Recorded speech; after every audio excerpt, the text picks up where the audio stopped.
بسم الله الرحمن الرحيم. الحمد لله رب العالمين، والصلاة والسلام على أشرف الأنبياء وخاتم المرسلين نبينا محمد وعلى آله وصحابته أجمعين، وبعد، فأعوذ بالله من الشيطان الرجيم. الحج أشهر معلومات، فمن فرض فيهن الحج فلا رفث ولا فسوق ولا جدال في الحج، وما تفعلوا من خير يعلمه الله، وتزودوا فإن خير الزاد التقوى،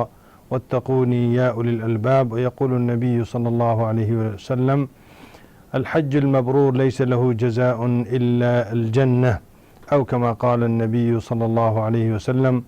صدق الله العظيم وصدق رسوله النبي الكريم. ناظرین کرام، ہم ایک دفعہ پھر آپ کو حج پروگرام لبیک میں خوش آمدید کہتے ہیں،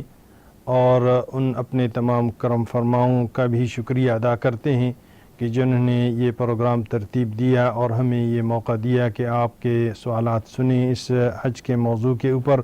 اور آپ کے سوالات کے صحیح جواب دینے کی کوشش کریں۔ اسی طرح ہم آپ حضرات کے بھی شکر گزار ہیں کہ آپ ہمارے ان پروگراموں کو سنتے ہیں اور بہت تندہی سے سنتے ہیں، اور ہماری ہمت حوصلہ افزائی بھی کرتے ہیں، اور ہمیں ٹیلی فون کے ذریعے اس پروگرام کو آگے بڑھانے، اور ہمیشہ اس موسم میں خاص کر جو ہے نا اس پروگرام کو لانے کے لیے آپ حضرات جو ہماری حوصلہ افزائی کرتے ہیں، ہم آپ کا بھی شکریہ ادا کرتے ہیں۔ ناظرین کرام، جس طرح کہ ہم نے پچھلی نشستوں میں بھی عرض کیا تھا، گاہے بگاہے انشاءاللہ جیسے ہی ہمیں کوئی مفتی حضرات بھی مل جائیں، ہم ان کو بھی تکلیف دیں گے کہ وہ بھی آ کر آپ کے سوالات کے جوابات سنیں۔ سردست جس طرح کہ حج کے ابتدا میں ہم نے آپ سے کہا تھا کہ حج ایک اسلام کا 5واں فریضہ ہے، آخری رکن ہے، کہ جو نبی علیہ السلام کے اوپر سن 9 ہجری میں یہ حج کی فرضیت ہوئی تھی، اور پھر حضور اقدس صلی اللہ علیہ وسلم نے حضرت ابوبکر صدیق رضی اللہ عنہ کو اپنی یار غار کو امیر حج بنا کر بھیجا تھا۔ پھر اس کے بعد ہم نے کچھ مسائل آپ حضرات کے بھی سنے، اور ہم نے بہتر جانا کہ ہم ان مقدسات کے متعلق جو ہے ان کی تاریخ کے متعلق کچھ آپ کے سامنے پیش کر سکیں۔ تو گزشتہ سی پیوستہ نشست میں ہم نے تاریخی کعبہ کے بارے میں آپ کے سامنے عرض کیا تھا، اور کہ کس طرح پہلی مرتبہ کعبے کی تعمیر ہوئی تھی، حضرت آدم علیہ السلام نے کی، دوسری تعمیر اس کی حضرت ابراہیم علیہ السلام نے اپنے بیٹے کی مدد کے ساتھ اس کی تعمیر انہی بنیادوں پر کی، اور پھر اس کے بعد تیسری مرتبہ بنو جرہم نے اس کعبہ المشرفہ کی تعمیر کی، اور پھر چوتھی مرتبہ عمالقہ جو مصر کے بادشاہ گزرے ہیں انہوں نے اس کی تعمیر کی۔ پھر 5ویں مرتبہ حضور اقدس صلی اللہ علیہ وسلم کے زمانے میں بعثت سے پہلے، جب حضور اقدس صلی اللہ علیہ وسلم کی عمر شریف 35 برس ہو گئی، تو اس وقت چونکہ اس کعبے کا بہت سارا حصہ وہ جل گیا تھا، اور قریش چونکہ اس کے متولی تھے تو انہوں نے اس کو تعمیر کیا تھا، اور اس میں سے خاص اپنے حلال کی جو کمائی تھی اس میں سے اس کے لیے چندہ اکٹھا کیا تھا، اور وہ اتنا اکٹھا ہو گیا کہ اس میں سے کچھ حصہ اس کعبہ المشرفہ کا جو ہے وہ باہر رہ گیا، جس کو حطیم کہتے ہیں، جو سراؤنڈنگ تھوڑا سا ایریا ہے۔ تو ابتدا میں چونکہ یہ مستطیل شکل کی یہ بلڈنگ تھی، اور اس میں ایک مشرقی اور مغربی دروازہ تھا، کہ مشرقی دروازے سے لوگ اندر داخل ہوتے تھے اور مغربی دروازے سے نکل جاتے تھے، تو اندر اس کے ہاں جانا ہوتا تھا۔ لیکن قریش نے کیا کیا کہ قریش نے ایک تو یہ کیا کہ ایک حصہ اس کا جو ہے وہ باہر چھوڑ دیا، چونکہ ان کے پاس وہ اینف کافی جو ہے نا وہ مبلغ یا مال نہیں تھا کہ اس کو کمپلیٹ کر سکیں اور اس کو مکمل کر سکیں، تو اس لیے ایک حصہ تھوڑا سا انہوں نے چھوڑ دیا. پھر اس کے بعد دوسرا کام انہوں نے یہ کیا کہ یہ جو دروازہ ہے اس کو اس اونچائی پہ رکھ دیا تاکہ ہر ایک اس میں داخل نہ ہو سکے, اور ایک ہی دروازہ رکھا جس کے کوئی کواڑ نہیں ہوتے تھے. مجھے الحمدللہ 3 دفعہ کعبے کے اندر جانے کا موقع ملا ہے. جو انوارات, جو برکات, جو رحمات اندر انسان کی کیفیت ہوتی ہے وہ بیان تو کر نہیں سکتے. البتہ آپ کے سامنے اس کی تاریخ کے بارے میں تھوڑا سا اتنا عرض کر دیں کہ یہ اس طرح کی بلڈنگ تھی. پھر جب آخری عمر شریف میں حضور اقدس صلی اللہ علیہ وسلم نے یہ تمنا ظاہر کی کہ اگر میں آئندہ زندہ رہا آئندہ سال تک تو پھر جو ہے نا اس کو میں انہی بنیادوں پر واپس کعبے کو کی تعمیر کر دوں گا جن بنیادوں پر حضرت ابراہیم علیہ السلام نے اس کی تعمیر کی تھی. تو لیکن وہ ان کی زندگی نے ان کے ساتھ نہ رہی اس دنیاوی زندگی. تو وہ جب رحلت فرما گئے پھر اس کے بعد سن 64 ہجری میں عبداللہ ابن زبیر رضی اللہ عنہ جو حضور اقدس صلی اللہ علیہ وسلم کی چہیتی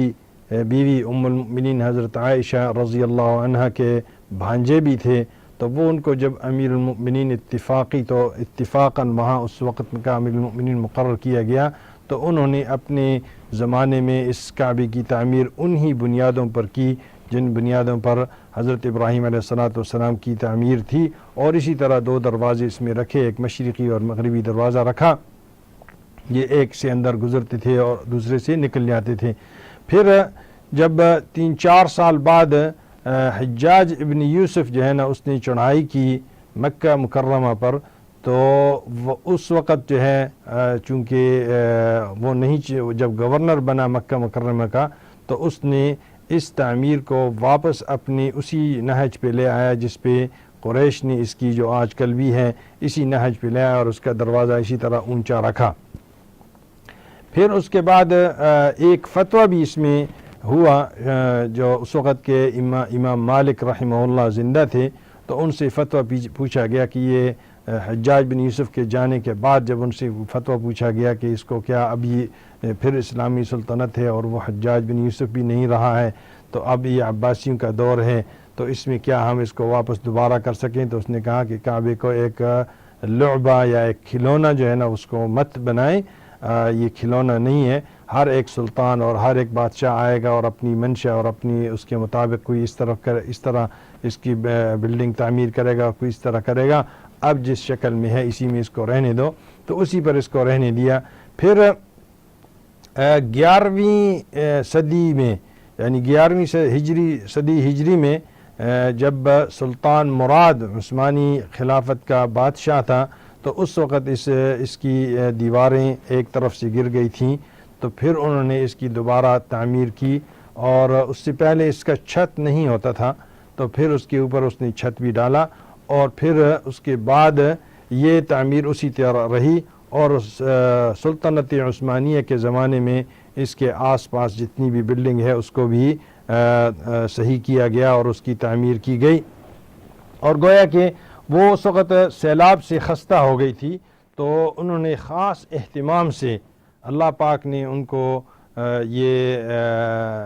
اس چیز سے نوازا کہ انہوں نے اس کو اثر نو انہی قریش کی بنیادوں پر اس کو تعمیر کیا جو آج تک اسی صورت میں موجود ہیں. پھر موجودہ زمانے میں بھی گزشتہ چند سال پہلے ملک فہد کے زمانے میں بھی اس کی ترمیم ہوئی ہے, لیکن وہ اندر سے ہوئی ہے, اس کی دیواریں اسی طرح ہیں. اس میں جو بھی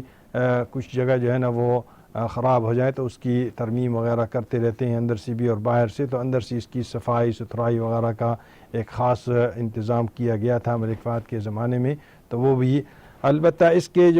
یہ ایک اور سوال یہاں پیدا ہوتا ہے کہ اب جب تاریخ ہم نے اس کی جان لی تو آئیے دیکھتے ہیں کہ یہ قبلہ کب بنا. تحویل قبلہ جو ہے نا نبی کریم صلی اللہ علیہ وسلم کی عادت مبارکہ تھی یہ کہ وہ ہمیشہ آسمان کی طرف دیکھتے تھے, جس کے بارے میں کوئی کہ اس کعبے کی طرف جو ہے نا کوئی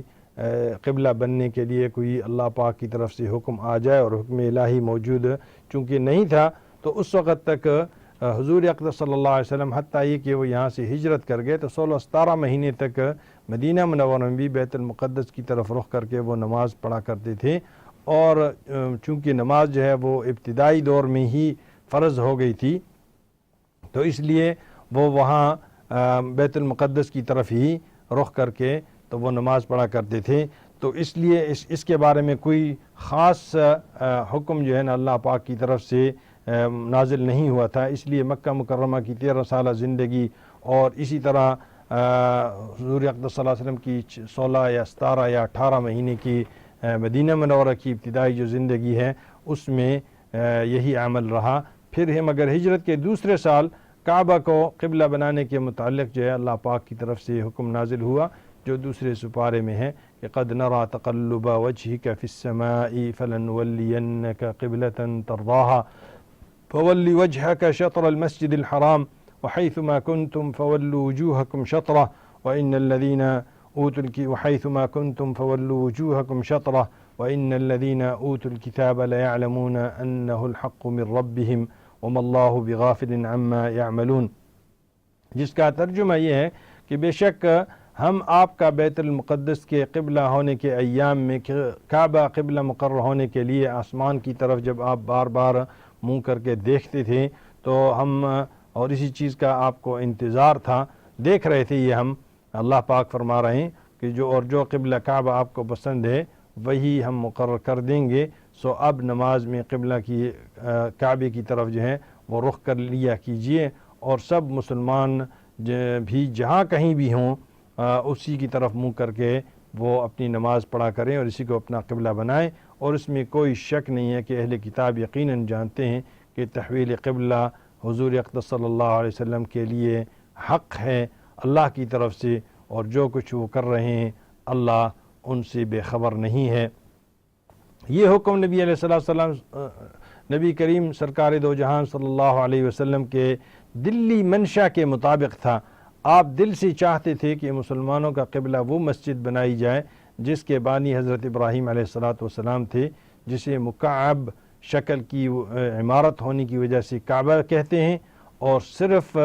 عبادت کے لیے بنائے جانے کی وجہ سے اس کو بیت اللہ کہتے ہیں، اور عظمت اور حرمت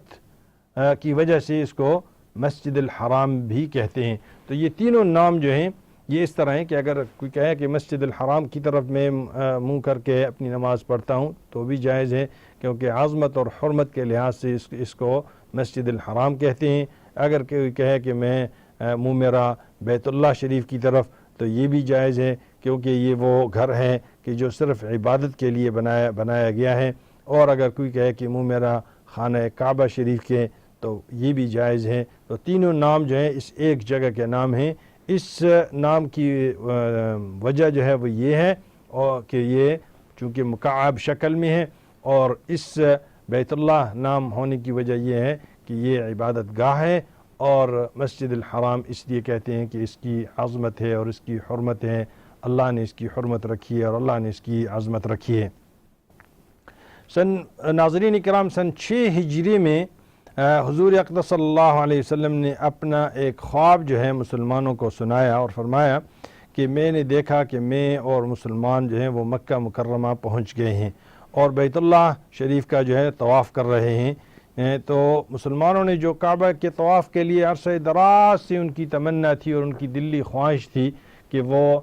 کعبے کی طرف جائیں، بیت اللہ کی طرف جائیں، مسجد الحرام کی طرف جائیں اور اس کا طواف کریں، یہ ان کی دلی تمنا تھی۔ تو اسی سال رسول خدا صلی اللہ علیہ وسلم کو سفر مکہ کے لیے آمادہ کر لیا، اور سب نے یہی کہا کہ یہ آپ نے جو خواب دیکھا ہے یہ حق ہے اور ہمیں